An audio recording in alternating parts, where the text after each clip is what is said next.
Yo guys, I'm HP, this is Dr. Pink, and today's topic is easy minor smooth jazz guitar licks. Before we get started, make sure to subscribe to my channel, hit the notification button, and also join the HPCrazy guitar community. So what are we talking about today? I'll show you a few licks in a smooth jazz, in a minor smooth jazz environment, and we analyze the licks in order that you can start creating your own licks. So something like this.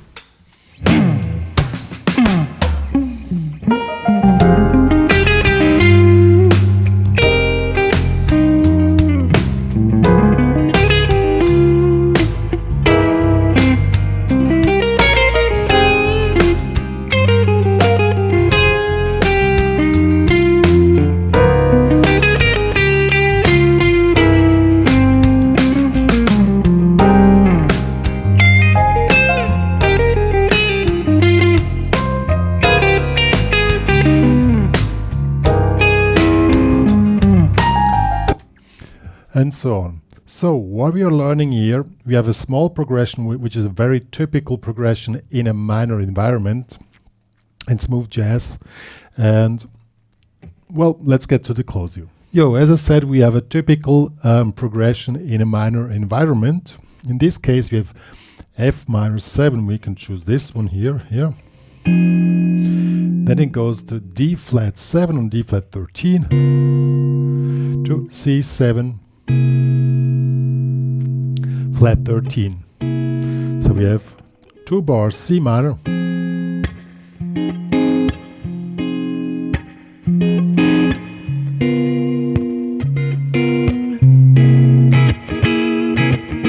so this is the chord progression, which is a very typical one, and we want to now strip it to the basics. We're gonna check out the modes, and we're gonna check out how we work with the modes and how licks are built inside and how it's gonna sound like smooth jazzy. Okay, so this is the typical progression here, and the standard analysis of this chord progression is we have on the F minor,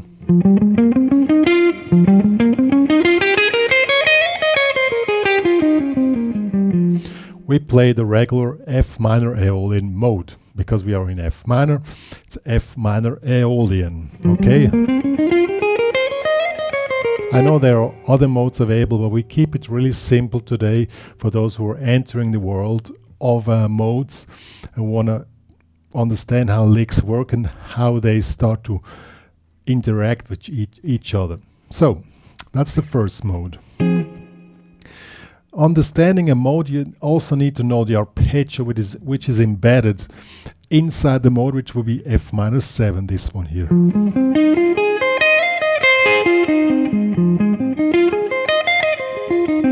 Okay, so this root, flat 3, 5th, flat 7, root, flat 3, 5, flat 7. So this is the F minor 7 arpeggio with the mode. When it comes to D7, or let's do a D7 like this, D flat 7. This is the flat 6 level, and here we play the normal analysis would be Lydian flat 7. What is Lydian flat 7? Play Lydian here first, so this will be Lydian. But since it's a D flat 7, it's Lydian flat 7, you just make the 7 to a flat 7.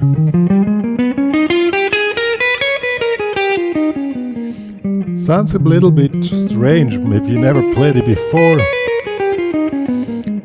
but in fact it's really a common mode which is used very often, Lydian flat 7, here on the D flat 7.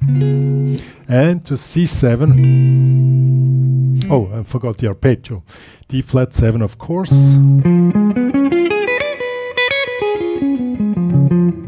So that will be the arpeggio. Root, 3rd, 5th, flat 7, root, 3, 5, flat 7. And C7. Here, and here we have the normal mode would be Phrygian natural 3. This will be this one here. There's also standard analysis here.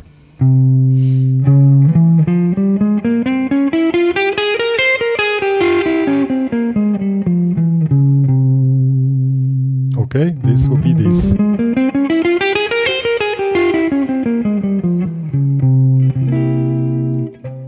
And the arpeggio.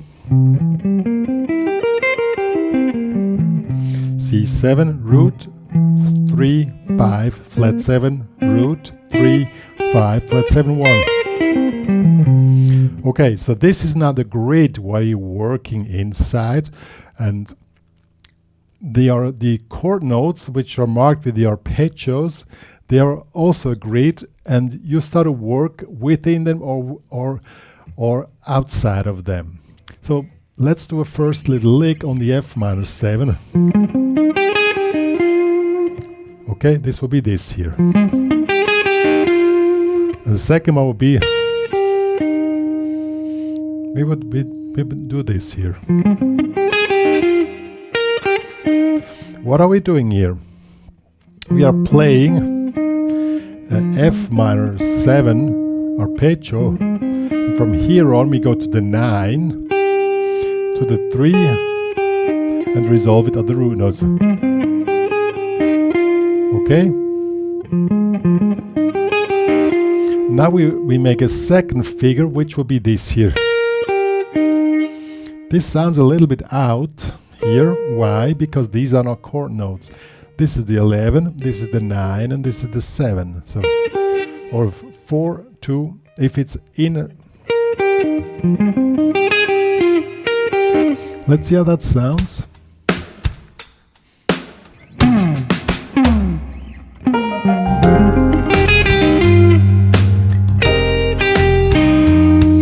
Now we make a break, we wait, we do it again.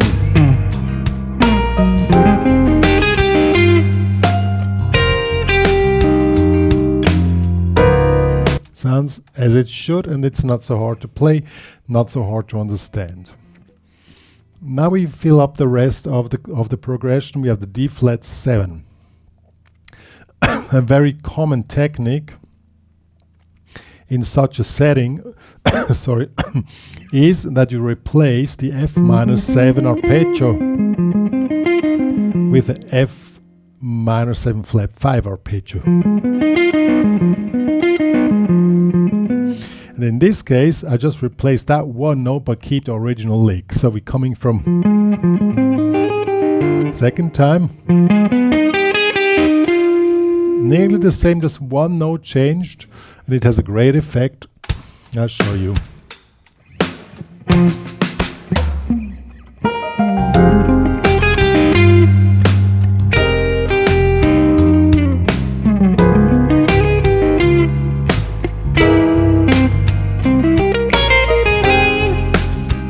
Okay, so the F minor 7 and the D flat 7 are kind of related. It's just one note which changes, and when you highlight that one note which changes in your licks, then it's quite cool. Okay, and then on the C7 we want to display that we're playing C7, and the best way to do that is we just play the arpeggio, and also we want to display that we have friggin' natural 3, so we go here on the flat 9, and then we go back in the scale.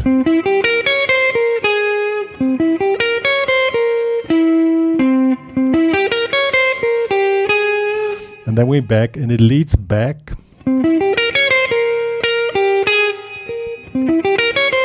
And now the trick is when you do this arpeggio stuff,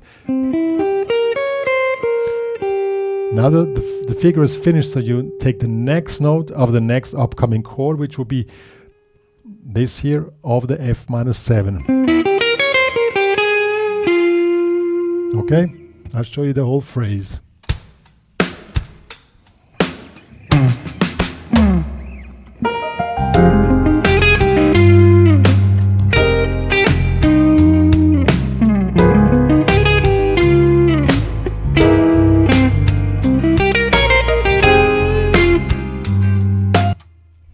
Okay, so the resolve perfect.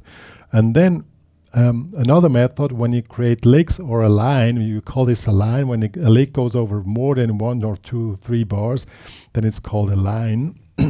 You also have motifs inside. You have this motif here.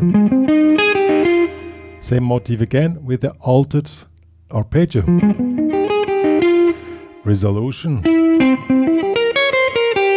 And then we already had this figure, this rhythm figure 1 before on the C7, as you remember. So we repeat the rhythm pattern of the prior bar, and this gives a connection to the prior bar, and here we are. Okay.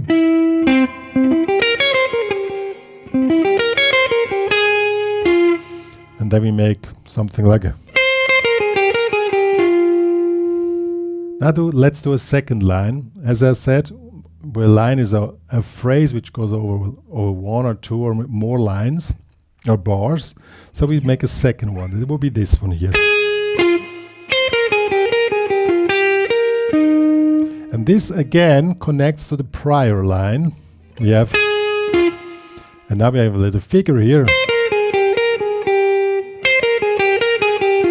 And then, which is literally the same notes as the answer motif from the first line, which was, now we have, okay, and then on the D flat we do something like, we again repeat the same figure,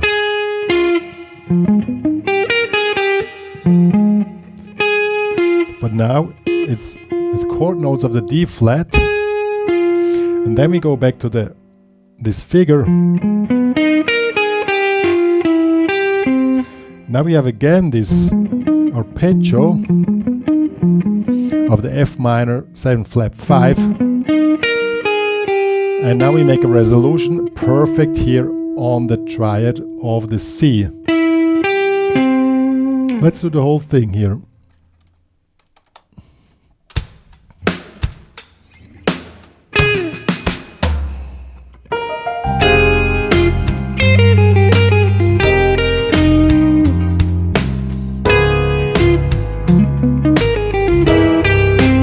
Again.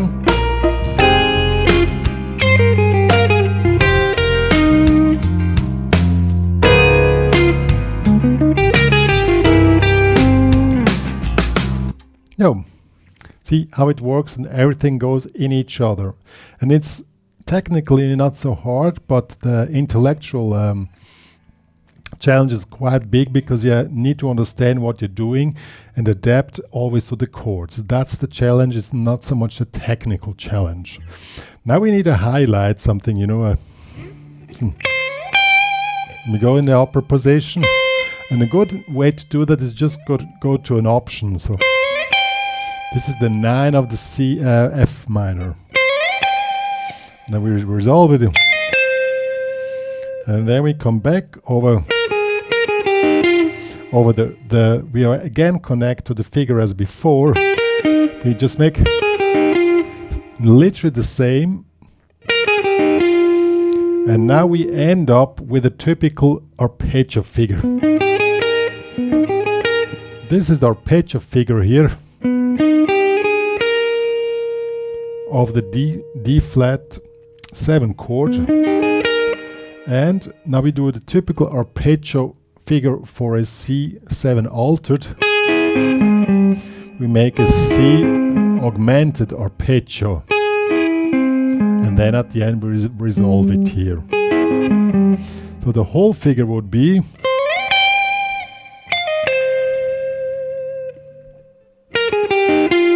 and then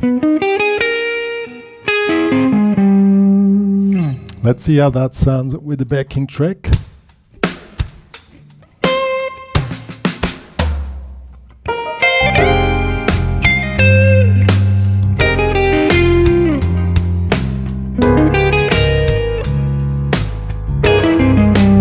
Then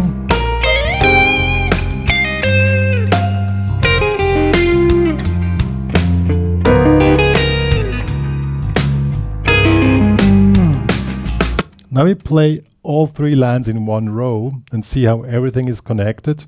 And that's a way you build up solos in smooth jazz or jazz in general. Everything has to be connected and floats in each other. So let's try it. I'm doing sight reading here, by the way.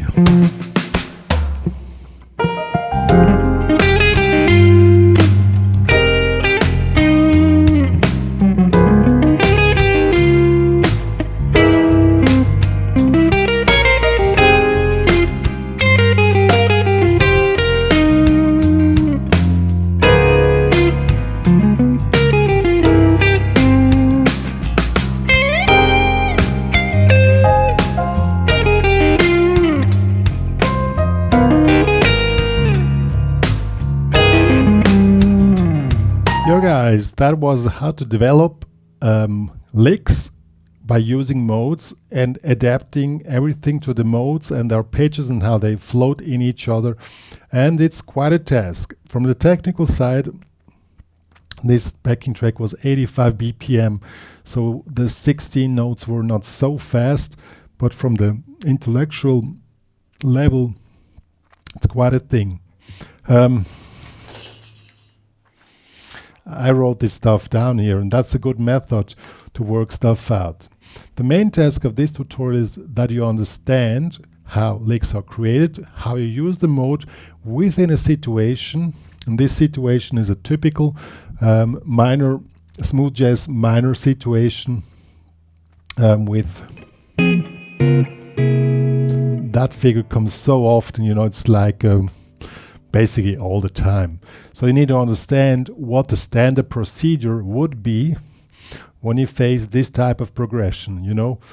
And the trick is by using modes or just creating motifs that they float in each other, and that the chord notes that they are connected with each other, that you don't just play one lick then the other lick.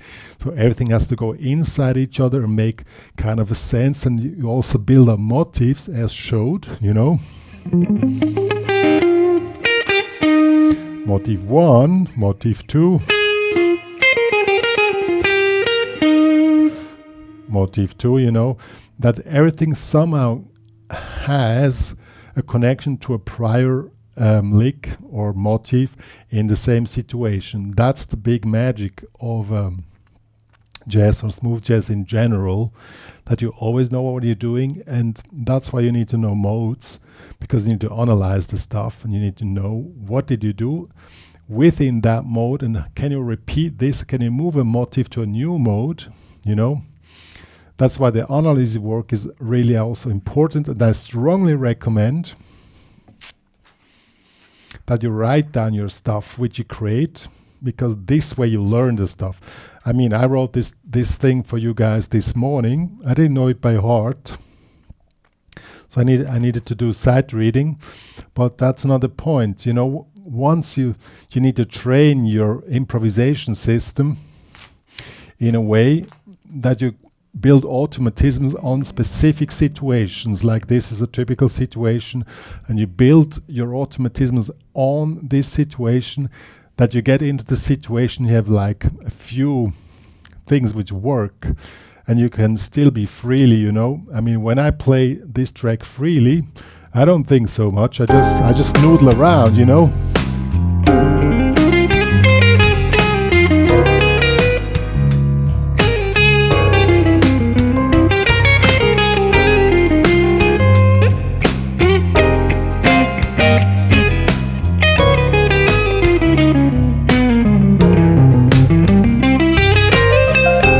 And so on, you know, but within the rules I explained in this tutorial here. And that's what it's about. I mean, it's easy to play, I mean, from the technical point, but the understanding and building the automatisms upon the chords and the chord progression, it's quite a task. And I really strongly recommend that you're getting serious on the topic.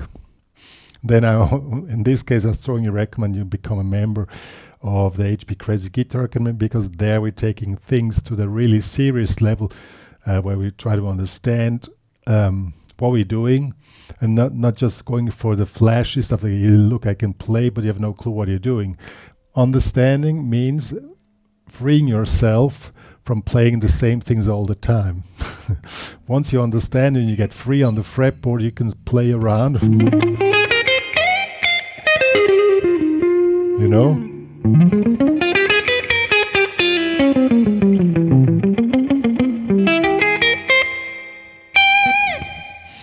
And that's what it's about. And every journey starts with a first step. That's probably a first step to understand what you're doing, understand the progression, understand how the modes are embedded inside the whole thing.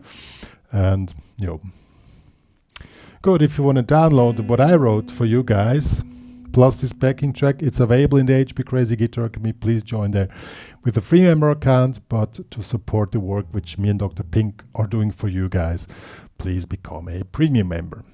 If you love my channel, please share it to all your friends and family who play guitar, who are interested in guitar. That's all me and Dr. Pink are having to say. Bye, guys.